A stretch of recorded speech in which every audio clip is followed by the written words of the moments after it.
Racing Jazz is started. We have Sandigan break quickly. Other start running by the release pay. The lead in the middle portion is Uncle Baines.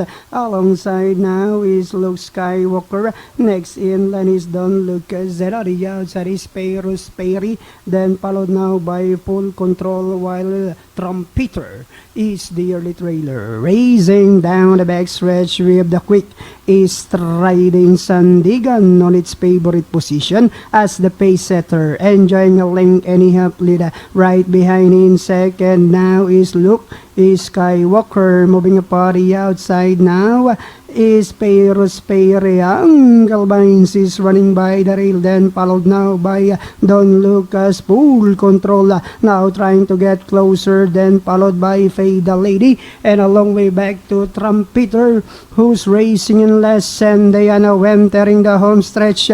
We have 4 runners, Paddy route for the Sandigan, Perus Perry. Uncle Baines moving up in the middle portion, and on the outside now is Full Control as they swing for Sandigan by our link anyhow, moving up now at the outside. Uncle Baines, Full Control rushing up at the outside. Sandigan, Uncle Baines, Full Control is on the outside. Sandigan, Full Control, entering the finish line. It's going to be a close finish.